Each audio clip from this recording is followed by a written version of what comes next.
Today, we're going to talk about a moment when the entire world was teetering on the brink. We're diving into the critical and totally different choices a few key leaders made right at the start of World War II. These were decisions that would quite literally determine the fate of millions. So let's kick things off with the big question that sits at the heart of this entire story. Imagine a rival nation just starts ignoring treaties, getting aggressive. What do?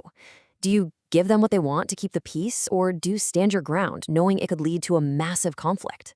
That's the exact tightrope the world was walking. In one corner, you've got British Prime Minister Neville Chamberlain. He bet everything, his entire legacy, on a single, very controversial idea, that you could talk an aggressor down and avoid another catastrophic war. But right there in his own government, another voice was screaming that this was a huge mistake. That voice was Winston Churchill, and he argued for the complete opposite: defiance, no matter the cost. And then, halfway across the world, Japan's military leader, General Hideki Tojo, was pushing a third philosophy altogether: a brutal, expansionist vision that was about to set the entire Pacific on fire. So let's dig into that first strategy: appeasement. This was Neville Chamberlain's big plan. You have to remember, he was a leader totally haunted by the memory of the Great War, and he was desperate to keep his people from ever experiencing that kind of horror again. So what exactly is appeasement? Well, at its core, it's the policy of giving an aggressive nation what it wants, in the hopes that they'll be satisfied, and you can avoid a bigger fight. It's easy to look back now and criticize it, but you've got to put yourself in their shoes. Europe was just shattered by World War I.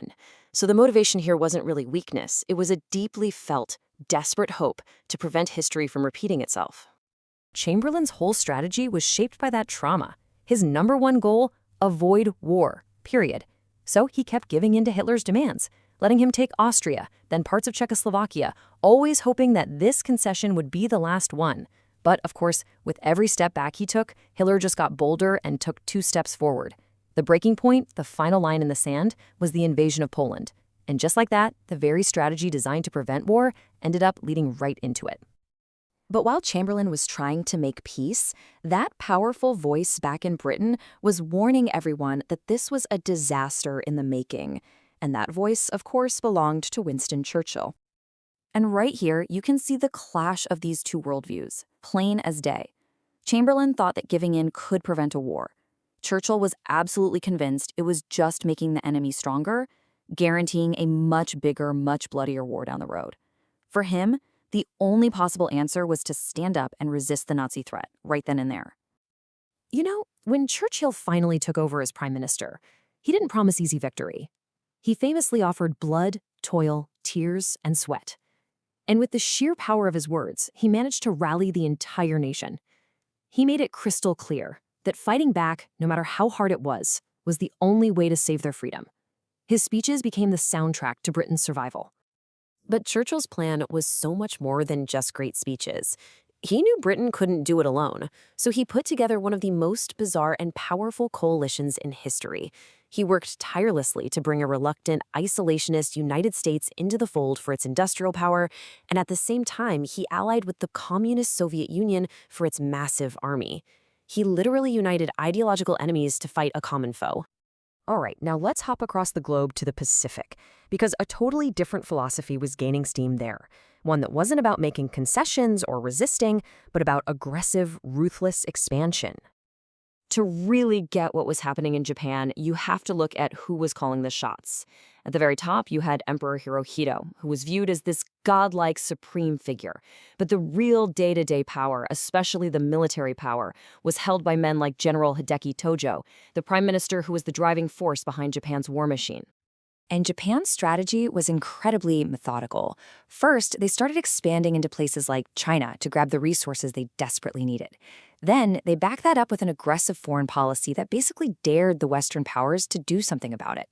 And the genius, or maybe cynical, part was how they sold it all under this banner of a greater East Asia co-prosperity sphere, which was just brilliant propaganda that framed their brutal conquest as if they were liberating Asia from European colonists.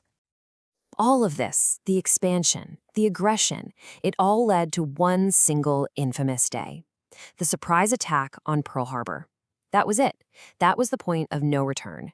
It was the moment Japan's ambition to build an empire slammed head-on into the United States, and it turned a series of regional fights into a true world war. So you've got these three philosophies playing out: concession, resistance, and aggression. But what was the final cost for choosing the path of the aggressor? Well, just look at Hitler's number one ally, Benito Mussolini in Italy. A philosophy built on pure aggression needs one thing to survive: constant winning.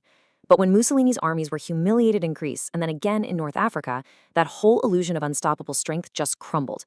His military was failing, people at home were turning against him, and his whole regime just fell apart. It's proof that a leadership built only on force can be surprisingly fragile. And that brings us right back to where we started. When a crisis hits, what's the right way to lead? Is it the careful prudence of a Chamberlain, trying to keep the peace at all costs? Is it the raw defiance of a Churchill, who's willing to fight for his principles? Or is it the sheer force of a Tojo, who believes in taking what you want? The Second World War doesn't give us any easy answers, but it sure does show us the earth-shattering consequences of each of those choices.